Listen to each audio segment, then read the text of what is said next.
Dans cette année de jubilé, chacun va rentrer dans sa propriété.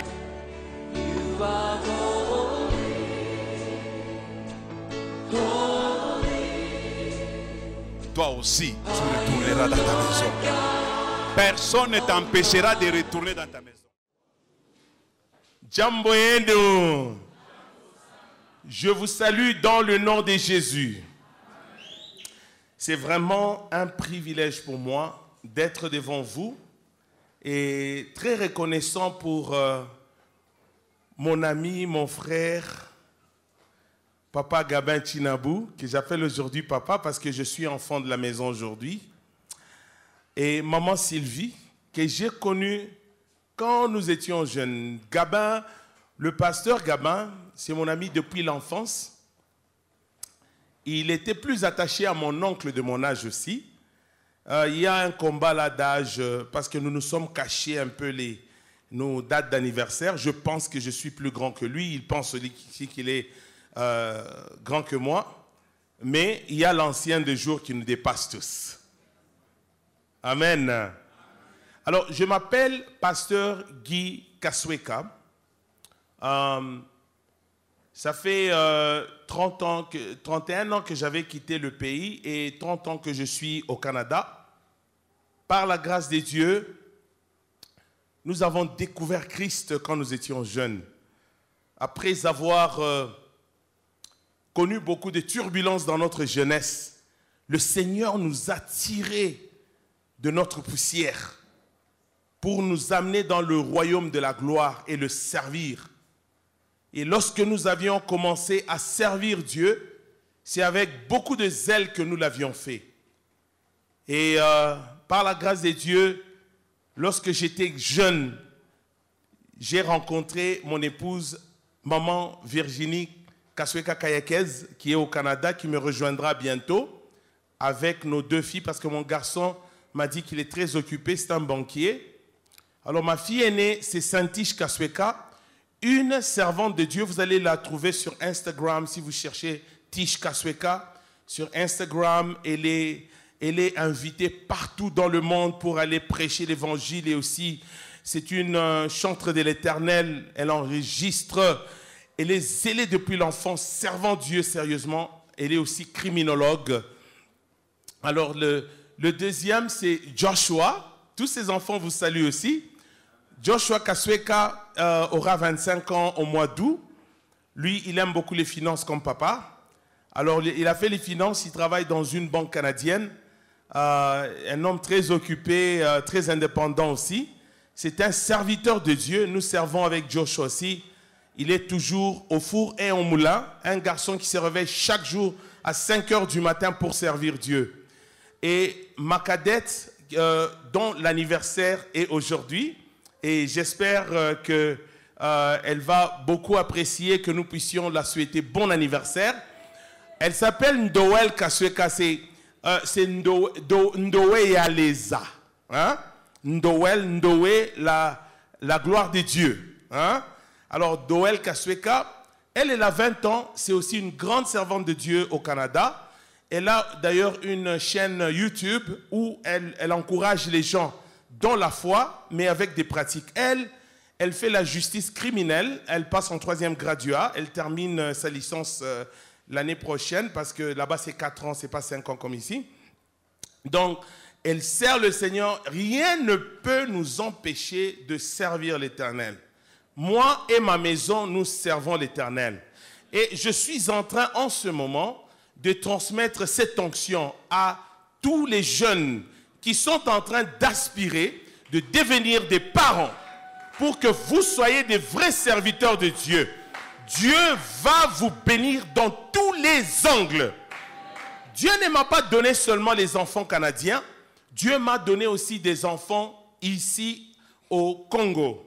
Moi, je suis un papa, un multi-papa, et maman Virginie, c'est une multi-maman. Donc, je suis accompagné de quelques-uns de mes enfants. Je vais vous demander de vous lever, vous tous, incluant mon assistant qui est mon enfant aussi.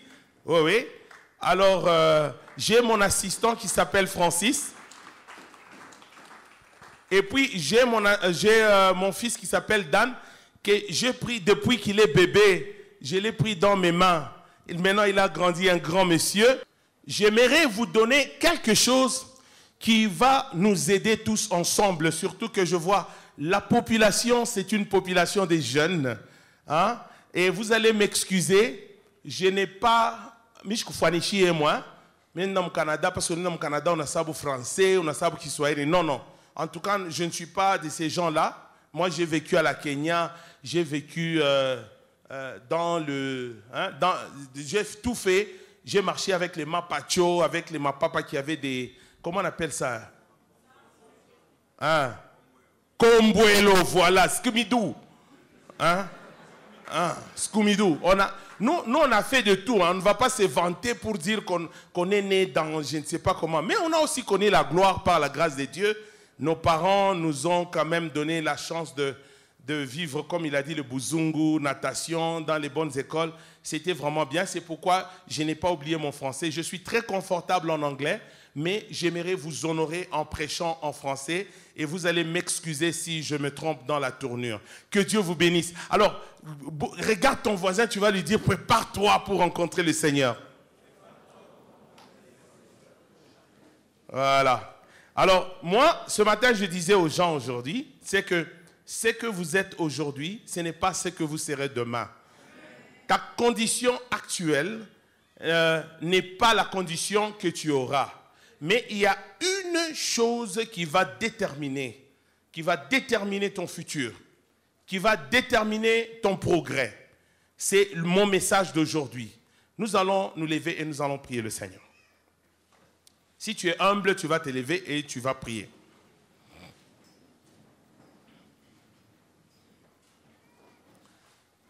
Père, dans le nom de Jésus, je suis en train de te rendre des actions de grâce.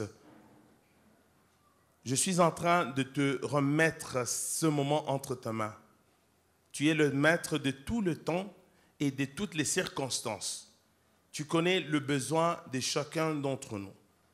Tu sais, Seigneur, c'est lui qui a laissé sa maison avec un problème sérieux, avec une tristesse quelconque ou des soucis quelconques. Seigneur, je sais qu'en ce jour, tu vas faire quelque chose. C'est pourquoi, Seigneur, je me réduis à ton service. J'aimerais que toi, tu apparaisses et que moi, je disparaisse.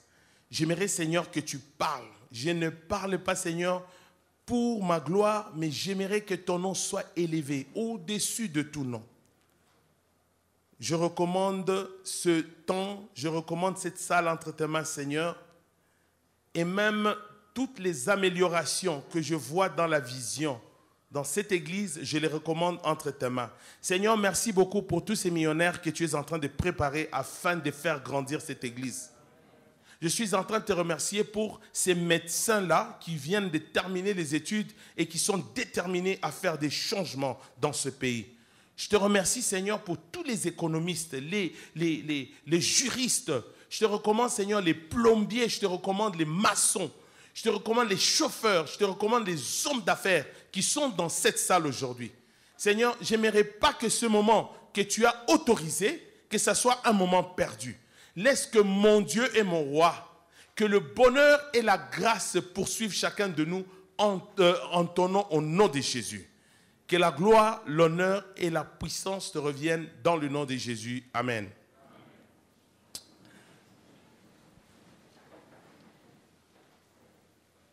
Alors, des fois, nous répétons beaucoup de choses, mais on ne dit pas exactement ce qu'on avait dit. Nous allons rester avec la même idée que nous avons transmise ce matin. Lorsque la Bible dit, oui, le bonheur et la grâce m'accompagneront tous les jours de ma vie.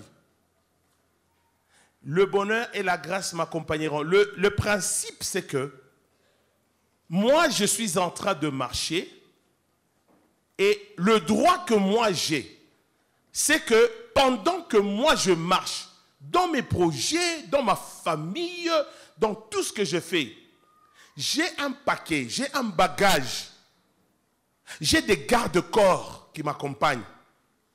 Oui, quand je fais un pas, j'en fais un deuxième, j'en fais un troisième, le bonheur et la grâce m'accompagne.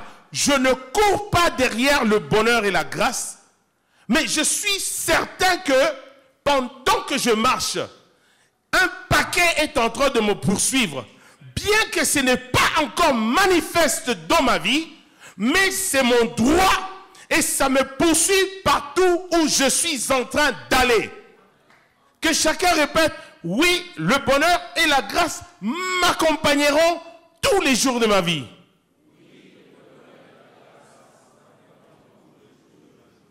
Et nous allons parler de quelque chose qui vont faire que le bonheur et la grâce nous accompagnent, c'est l'attitude de gratitude. Nous allons répéter encore l'attitude de gratitude. Alors nous allons nous préparer pour suivre ce message et je demande vraiment que le Seigneur touche nos cœurs. Je vais demander à quelqu'un qui lit bien de nous lire dans 1 Corinthiens, chapitre 11, versets 23 à 24. Le matin, il y en avait un très zélé qui avait lu. Alors, j'aimerais en avoir un autre. S'il n'y en a pas, je vais lire moi-même. Alors, je vais lire versets 23 et 24. « Car j'ai reçu du Seigneur ce que je vous ai enseigné. C'est que le Seigneur Jésus, dans la nuit où il fut livré, prit du pain et après avoir rendu grâce, le rompit et dit, « Ceci est mon corps qui est rompu pour vous. Faites ceci en mémoire de moi. » C'est deux passages que nous avons toujours utilisés lorsque nous avons la Sainte Seine. Et deux fois, je parle à mon épouse. Il y avait un monsieur qui nous avait dit, mais vous, je ne vous vois pas fêter la Saint-Valentin dans votre famille. Qu'est-ce qui ne va pas? Tout le monde, le jour de Saint-Valentin, je crois que c'est le 14 février, hein? Tout le monde met du rouge, amène son épouse au restaurant et fait ceci et cela. Moi, j'ai dit, non, non, tu n'as pas des yeux. Tu ne vois rien. Il me dit, pourquoi? Moi, j'ai dit, mais moi, je vis la Saint-Valentin dans ma famille chaque jour. Le matin, je me réveille, j'ai ma Valentine à côté de moi. Je la regarde même sans maquillage. Je lui dis, bonjour mon amour. Et puis il dit, bonjour mon bébé, est-ce que tu as bien dormi? Et je vis cette Saint-Valentin chaque jour. Je la renouvelle chaque jour. Hein? J'entretiens mon chant de ce que tout le monde appelle Saint-Valentin. Et de là, je dois vous dire une chose. Dans ces deux versets, une chose est ignorée. Et cette chose que beaucoup de gens ont toujours ignorée, c'est que Paul est en train de nous dire, j'ai reçu du Seigneur ce que je vous ai enseigné. Et plus tard, on dit après avoir rendu grâce, rendre grâce. Et là, je vois une attitude que beaucoup de gens négligent. C'est l'attitude de gratitude. C'est ce sens profond en nous qui reconnaît quelque chose de l'autre, qui reconnaît quelque chose du Seigneur, qui reconnaît à tout moment que si j'ai le souffle de vie, c'est le Seigneur qui me l'a donné, qui reconnaît que si aujourd'hui je peux marcher sans béquilles, je ne méprise pas ceux qui ont des béquilles, mais je parle de ma condition, c'est le Seigneur qui l'a permis. Si aujourd'hui même j'ai une malformation, je bénis aussi le Seigneur, parce que le Seigneur l'a permis. C'est quoi d'abord la gratitude? Je sais que ça avait amené un problème terrible ici, quelqu'un qui avait parlé d'ingratitude et puis il y a eu des problèmes sérieux. Alors nous parlons de la gratitude, pas de l'ingratitude aujourd'hui. Mais quand je parle de la gratitude, vous allez aussi comprendre l'ingratitude, c'est quoi? Une gratitude, c'est une reconnaissance en toutes circonstances. Que chacun puisse noter, ceux qui notent, ou bien ceux qui attendent regarder sur la vidéo, il n'y a pas de problème. La Bible dit dans 1 Thessaloniciens 5, versets 16 à 18, « Soyez toujours joyeux, priez sans cesse, exprimez votre reconnaissance en toutes circonstances. » La gratitude, c'est exprimer sa reconnaissance en toutes circonstances. Que les choses marchent bien ou pas, moi je dois remercier le Seigneur. Parce qu'il y a des choses qui peuvent arriver dans notre vie. Vous pensez que c'est une mauvaise chose, mais alors que cette chose-là est bonne pour toi. Il y a des gens à qui Dieu n'a pas donné des enfants tôt dans le mariage. Dieu lui-même, qui est le maître des temps et des circonstances, peut faire un petit retard, et puis il va se glorifier par un miracle, et vous aurez un enfant. Et d'ailleurs, je suis en train de dire qu'il y a des couples ici qui auront des bébés avant la fin de cette année. Amen. Il y en a d'autres qui auront des bébés Covid. Hein? Des bébés qui ont été produits pendant la période de Covid ici. On glorifie le Seigneur.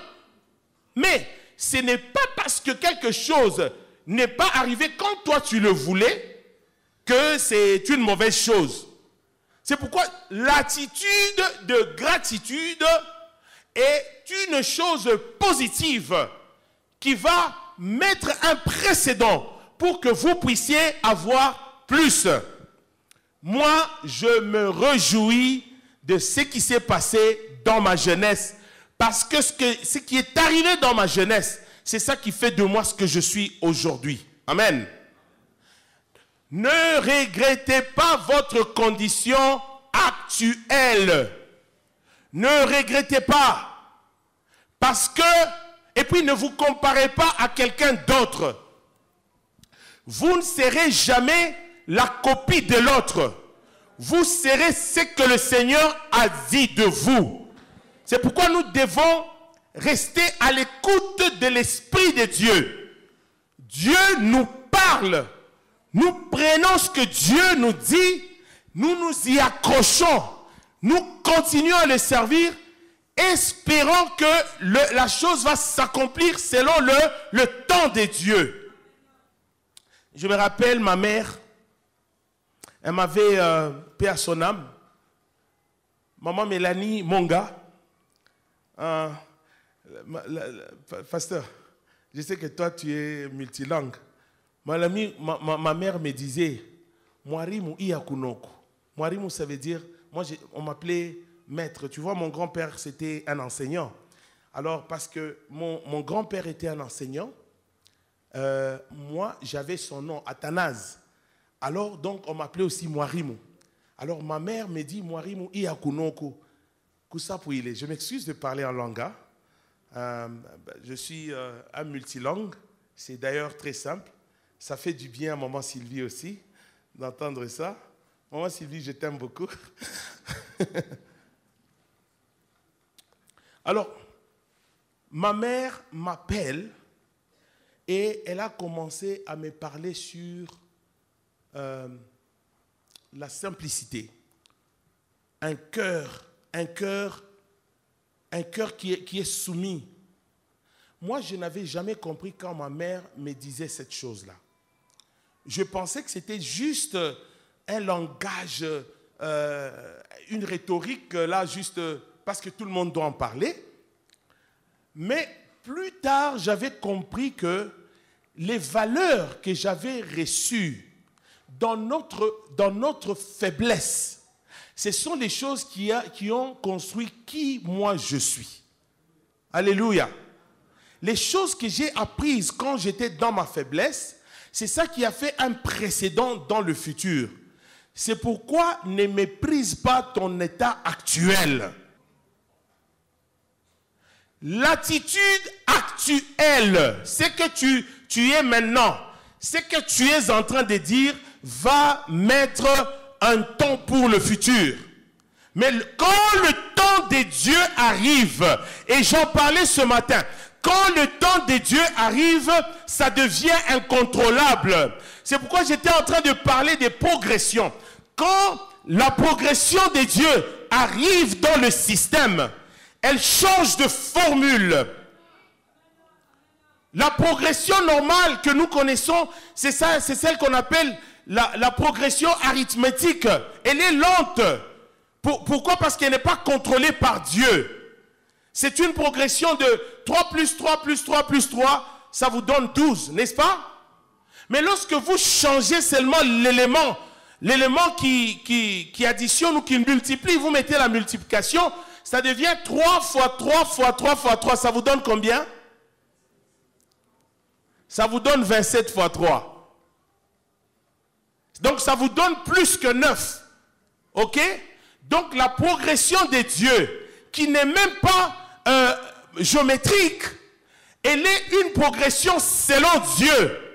Lorsque Dieu décide maintenant en son temps de vous mettre dans son accélération, personne ne peut arrêter, personne ne peut contrôler, parce que lui, il est Dieu. Et je disais ce matin que le temps a changé maintenant. Le temps du ralentissement est fini maintenant. Le temps du ralentissement est fini. Je ne vous dis pas que on va appuyer sur un bouton magique. Mais je dois vous dire que l'attitude de gratitude, l'attitude de reconnaissance encourage Dieu à faire des choses rapidement. Nous avons vécu avec un président, Mobutu. Il y en a d'autres qui ne l'ont pas connu. Mobutu, c'était un homme qui aimait beaucoup la gloire.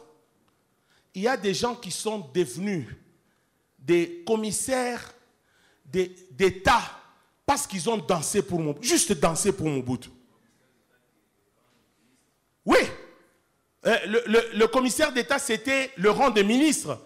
Nous avons connu des gens ici à Lubumbashi. Ils se réveillent le matin à la maison et comme Makarisano le babab. Busubuni papa. Babo Makarisano. Mais mutamona kunani busubui. Ça, il est bon à penser. Bon, qui papa qui n'a pas un papa en train de danser. Après 2 semaines comme ça, nomination, ministre. Mon père a franchi les échelons dans le gouvernement jusqu'à devenir un secrétaire général, le rang de ministre. Mais quel était le secret de mon père? Le secret de mon père, c'était l'attitude par rapport à l'homme qui gouvernait. Mon père était un homme soumis, hein, qui faisait tout pour que le président puisse le voir. Ce qui fait qu'il y a eu des nominations, il était directeur de province, il était bourgmestre, il a voyagé avec beaucoup, hein, partout dans le monde. Pourquoi? Parce qu'il était en train de servir un homme qui voulait la gloire. Mais notre Dieu, c'est un Dieu jaloux. Il ne peut jamais partager sa gloire avec quelqu'un d'autre. Si vous décidez de changer votre attitude et avoir une attitude de gratitude, Dieu va vous élever certainement. L'exercice commence déjà au niveau de l'Église. L'Église, c'est un champ de formation. La Bible déclare que si vous êtes fidèle dans les petites choses, Dieu va vous en accorder des grandes. La soumission commence par votre service envers Dieu. lorsque vous servez Dieu avec force, avec joie, avec dédication, au temps donné, au temps de Dieu, Dieu va vous élever. Nous avions commencé à servir Dieu en craignant l'Éternel. Et nous sommes de cette génération qui nous tenions au coin de la rue. Au coin de la rue, en train de faire une opération qu'on appelle 4x4. Je ne pouvais jamais vivre.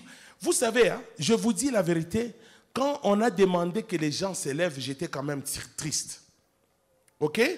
Parce que normalement, dans l'église, notre attitude matinale, c'est que tu te poses une question. Qu'est-ce que je vais faire pour le Seigneur? Qu'est-ce que je vais faire?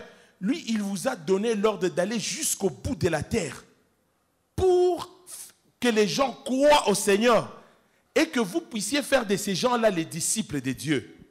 Mais si le dimanche, je viens, qu'on demande que les nouveaux venus viennent, se lèvent, et j'en vois seulement deux, je m'excuse, pasteur, parce que j'ai le droit de parler comme ça. Et j'en vois seulement deux qui s'élèvent, donc il y a un problème très sérieux. Et autant que nous avons cette attitude de gratitude, d'obéissance, de soumission envers Dieu, où nous nous disons, ma respiration, c'est l'évangile.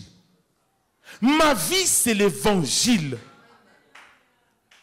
Si nous prenons l'évangile comme étant notre partage, nous n'allons pas dormir sans avoir évangélisé à quelqu'un. Et nous l'avions fait. L'église était en train de croître, vous n'avez pas d'idée. Je suis en train de le dire et je suis en train de proclamer qu'après ce message, vous allez sentir le zèle de l'évangile va vous tenir tellement fort que vous allez aller au coin de la rue. Vous allez vous tenir et dire, en tout cas, moi, je ne peux pas dormir sans avoir évangélisé. C'est drôle, c'est bizarre que les gens puissent chercher des titres dans les églises. Vous venez seulement, oh, mi, abanipatia qui tango mil kuyakomo, mi chakwa kata diacre, bon, on a patia par les bengile. Oh, il m'a cani seigneur, il n'a pas pris à Congo, il n'a pas pris à Kasai, il n'a pas pris à Katangé, il n'a pas. L'attitude de gratitude, elle est en train de mettre un précédent pour un progrès futur. Un jour, je suis au centre-ville à Lubumbashi, en 2011. J'étais en train de me promener, comme j'aime beaucoup venir à Lubumbashi, et à Kinshasa aussi, hein. Bon, ne me tenez pas rigueur. D'ailleurs, j'ai fini l'école secondaire à Kikwit. Moi j'ai fini à Kikwit. Ceux qui parlent Kikongo, je peux vous prêcher en Kikongo. Ceux qui parlent Chiluba, je peux vous prêcher en Chiluba. Eh, vous ne me dites pas amen. Hein? Oui, oui. Non. Moi, je suis Kikongo. Hein? Mais je suis Chiluba bimpa. Nasema qui soit mzuri sana. Hein? Biote tunasema. Tout qu'on a prêché. Un jour là, je me rends au centre-ville. Tout bonnement là, je vois un petit garçon. On a pika kuka nani. Koko, papa. Est-ce que minezi ko brosser ko bilato yako? Ah, minangara ka petit na connaît ça. OK, volontiers. Allô? Le petit avait 14 ans. Et puis je vais là-bas. Je mets ma chaussure, il commence à brosser. Avant même de finir là, il lève sa tête. Il me regarde. J'ai beaucoup aimé l'attitude de l'enfant. Il m'a regardé, il m'a dit, papa, est-ce qu'on est kounyujia comme ma cahier? Ah!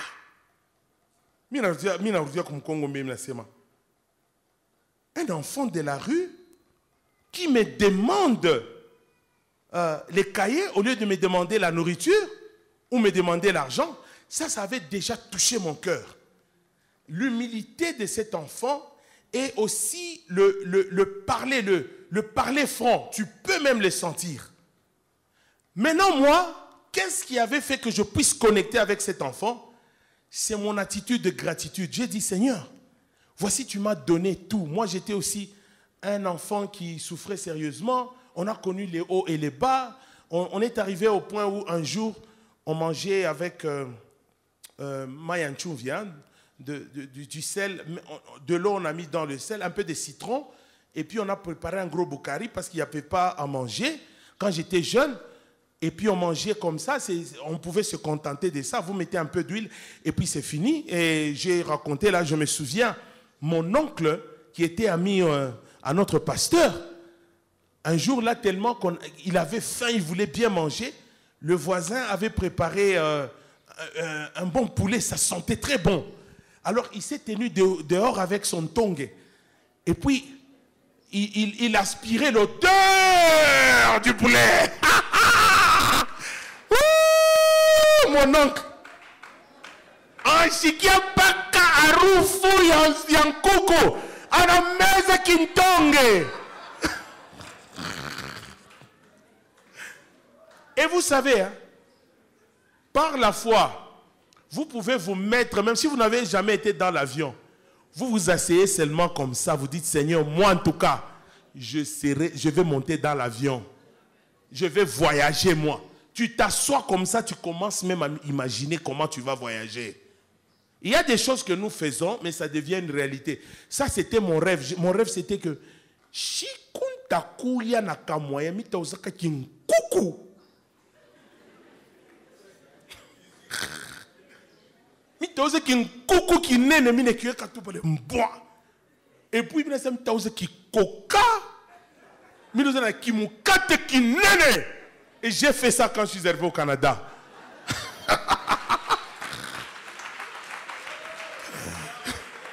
Yeah, mon attitude. J'ai fait ça, je me le suis offert. Mais je n'ai pas tout fini, c'était impossible. Non, le rêve, c'est pas mauvais. N'arrêtez pas de rêver. Je veux continuer à parler de cet enfant. Vous savez, on peut tout vous arracher. On peut tout vous arracher, mais le rêve, on ne va pas vous l'arracher. Vous allez atteindre l'inaccessible. Michel Roudia, il y a Mounié ou les Moutoto Salomon. Amina Mtana Ndjena déjà. Hein? Tu vois, l'attitude, c'est une chose qui peut te propulser dans des dimensions que tu ne peux jamais savoir. On était à Kipushi, là, très jeune. Avant que je termine ma petite histoire, parce que des fois, j'aime mettre le tout ensemble. Hein. On est à l'église comme ça. Mon épouse, c'était une sœur en crise dans l'église. Moi, je ne suis pas allé chercher les femmes là-bas. Comme vous, quand vous arrivez là-bas, vous dites, bon, on oublie les Congolaises. Non, non, retournez, allez chercher chez vous. Les sœurs, il y en a beaucoup dans l'église. Vous êtes ici et puis vous allez chercher des sœurs ailleurs. Cherchez des femmes ici. Frère, vous m'entendez? Les sœurs ne peuvent pas chômer dans cette église. Il y aura des mariages dans cette église. Au nom de Jésus. J'ai dit à la maman Virginie, quand elle était jeune, elle était toute jeune, elle avait, je crois, 17 ans, avec une autre sœur qui est maintenant l'épouse de mon grand frère, l'apôtre Jean-Paul. Il est aussi au Canada. J'ai rencontré les deux sœurs, j'ai commencé à prophétiser sur ces deux sœurs. Il faut prophétiser sur votre futur. Vous allez regarder les os desséchés, vous commencez à mettre la chair, vous donnez la vie sur les os. Ce qui n'existe pas, vous le faites exister déjà avant même que ça n'arrive. Ça va certainement arriver parce que Dieu vous accompagne dans vos rêves. J'ai dit aux deux sœurs, Mikona mona mungwa et qu'on a mis bénir na bibwana bia mubulaya. Je ne savais pas que je prophétisais sur moi. Mais moi, Dieu m'a montré que ces deux sœurs, elles allaient avoir bibwana bia mubulaya. Elles vont regarder comme ça à 17 ans, on est encore jeunes. Non, Dieu me montre que vous aurez les bois du boulay et je ne savais pas que je parlais de moi. Quelques années plus tard, quand elle avait 23 ans, elle était devenue ma fiancée. Et à 24 ans, elle avait 24 ans, on s'est mariés. Alors, vous voyez que mon attitude a mis un précédent pour le futur. C'est pourquoi même dans le mariage, comment est-ce que tu peux mépriser la femme que Dieu t'a donnée? Chaque boussoubou, tu l'insultes. Hein? Non! Apprécie ta femme. Hein? Toujours shirika, tout ça. Au lieu de te fâcher, dis des bonnes paroles à ta femme. Renchéris ta matinée. Hein?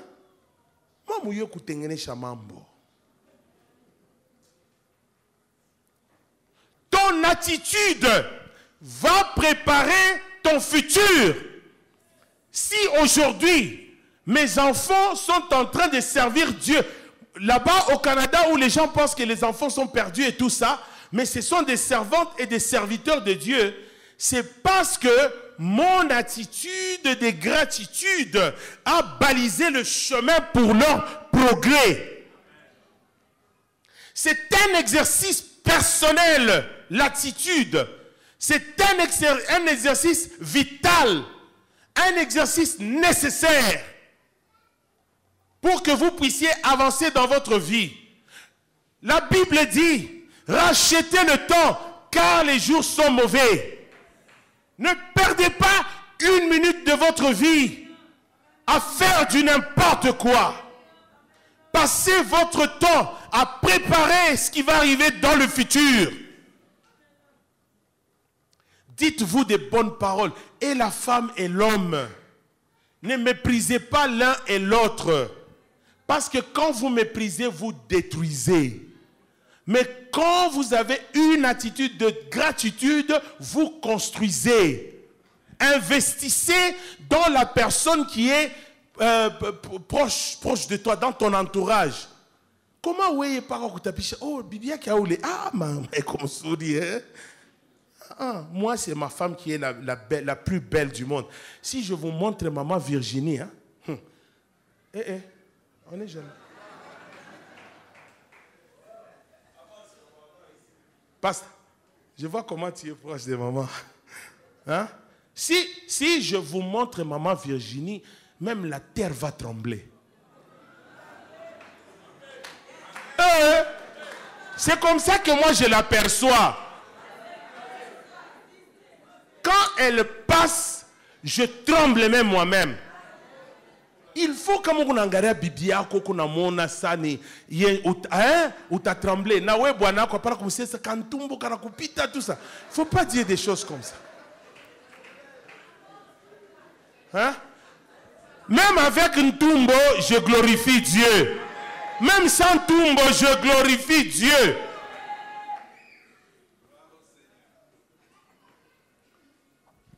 Une attitude négative attire les démons dans votre relation, dans votre entourage.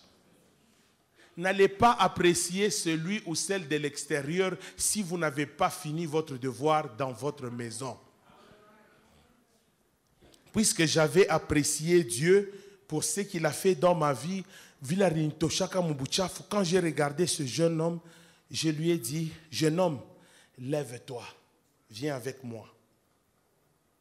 Je lui ai dit, à partir d'aujourd'hui, tu ne vas plus brosser les chaussures. Je vais changer ta vie et Dieu va m'aider. Et je me suis un peu retiré à côté. J'ai commencé à prier le Seigneur. Parce que tout le monde, quand on voit un enfant de la rue, tout ce qu'on voit, c'est la sorcellerie. Au lieu d'aider quelqu'un, toi, en tant que serviteur de Dieu, c'est toi qui peux éliminer cette sorcellerie. Mais vous abandonnez, il y a des gens qui ont abandonné des enfants. Pourquoi? Oh, et qu'on a bouloge. Mais toi, tu es serviteur de Dieu. Si Dieu t'amène à Mouloge, c'est ça ton travail. Hein? Dans l'église, on chasse les baloges.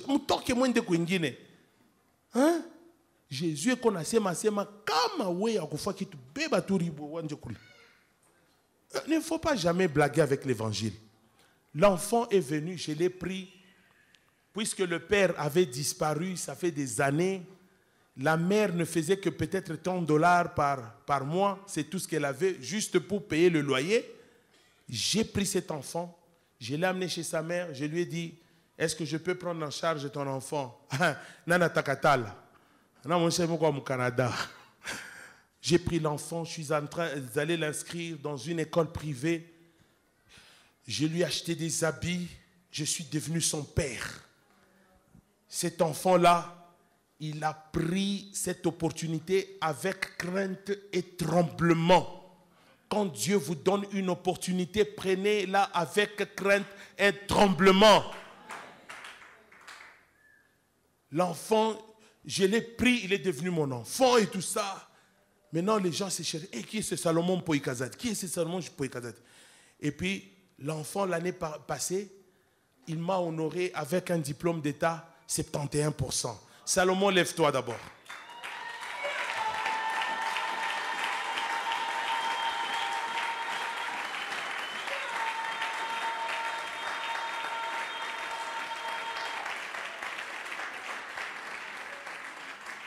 Moi, je ne connaissais pas cet enfant, mais le Saint-Esprit l'a localisé. Vous savez, votre attitude va faire que vous soyez localisé. Vous serez localisé au nom de Jésus. Vous serez localisé au nom de Jésus. Si on cherche un bon médecin, c'est toi qu'on va chercher. Si on cherche un bon ministre, c'est toi qu'on va chercher. Si on cherche une bonne église, c'est Bread of Life. Bread of Life. In the name of Jesus. Alléluia. Non, votre attitude va déterminer votre futur. N'ayez pas une attitude destructive. Ayez une attitude constructive. Ne vous en faites pas. La gratitude, même quand les choses ne marchent pas, vous pouvez être reconnaissant envers Dieu. Job a eu ses problèmes. On vient lui dire que ses enfants, ses filles et fils ont été emportés par le vent, ils sont morts.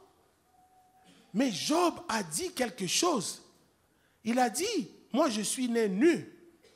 Il n'y a rien que j'ai amené sur cette terre. Il a donné la gloire à Dieu. Même dans ta situation, donne la gloire à Dieu. Et je parlais aussi de Mobutu ici. Les gens étaient en train d'adorer Mobutu, mais malheureusement, nous adorions la personne qu'on ne devait pas adorer. Les gains que nous avons reçus de Mobutu, c'était sur la terre. Et ce qui fait que beaucoup de nos misères que nous avons aujourd'hui, c'est parce que nous avons adoré un homme. Nous l'avions même appelé Dieu. Vous connaissez la chanson Mobutu, Mobutu, Kombo ya nani, Kombo ya Nzambe ya bana Zaire. On l'a appelé le Dieu des Zaïrois. Un président. Plus jamais le Congolais va appeler son président un Dieu. Nous le refusons au nom de Jésus. C'est pourquoi Dieu nous amène maintenant des enfants de Dieu. Des gens qui craignent l'Éternel. Qui ne vont jamais accepter de prendre la gloire de Dieu.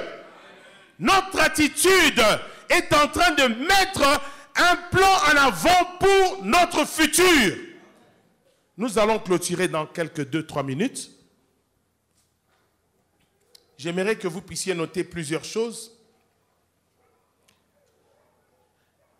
La gratitude nous amène la délivrance dans notre vie et nous enlève de notre ancienne condition pour nous amener vers la nouvelle condition. La gratitude, comme je l'ai dit, pas seulement dans les bonnes conditions, même dans les circonstances difficiles, nous devons être reconnaissants envers Dieu. Les secrets que je vous donne aujourd'hui, ce sont des choses qui vont changer votre vie même dans 3 ans. Parce que je suis sûr, dans 3 ans, quand je viendrai, je vois aussi beaucoup de gens commencer même à vous céder leur maison dans ce quartier. Je suis en train de voir, même ceux qui résistent, Dieu va les attaquer dans leur maison pour commencer à les chasser de leur maison et qu'ils vous cèdent leur maison pour que tout ce quartier puisse s'occuper seulement Bread of Life. Je le prophétise au nom de Jésus. Les gens vont se réveiller le matin et c'est ma papa. Mungu arnipika ma pisana. Parce que, vous savez, hein, un jour j'ai péché dans ma tête. Hein? J'ai péché dans ma tête. Parce que vous savez, de fois, vous pensez que le péché, c'est seulement quand il est fait comme ça. Moi, j'ai péché dans ma tête. J'ai imaginé des histoires et tout qu'on sort. Il y a de cela, je crois, 17 ans. Alors, avant de dormir,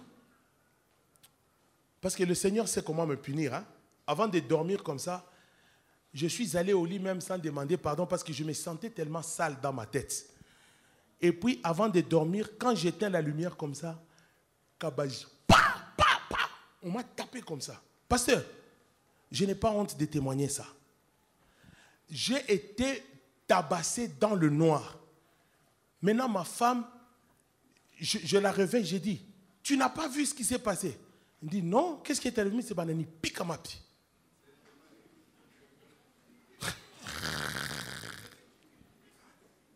Non, ne blaguez pas avec Dieu. Hein. Quand vous êtes au service de Dieu, vous êtes maintenant dans la dimension d'être reconnaissant envers Dieu pour ce qu'il a fait pour vous. C'est pourquoi vous ne laissez pas votre vie divaguer dans les péchés. Alors, dans ma tête, j'ai péché, mais le Seigneur m'avait flagellé dans l'immédiat. Vous savez, même quand le Seigneur vous punit pour un temps, à cause de ce que vous avez fait, ayez cette attitude de gratitude. Lorsque je me suis humilié devant Dieu, j'ai parlé à mon épouse, je lui ai dit, ma femme, tu sais quoi, dans ma tête, j'avais beaucoup péché, et puis le Seigneur m'avait attaqué. Depuis ce jour-là, je ne blague pas. Que quelqu'un me dise Amen. Amen. Parce qu'il y en a beaucoup qui pêchent beaucoup dans leur tête ici. Maintenant, vous rentrez dans vos maisons, vous allez avoir cette attitude de gratitude. Vous allez dire, Seigneur, tu m'as donné déjà beaucoup, je ne vais pas me laisser prendre dans la vie de péché, même si c'est dans la pensée. Amen.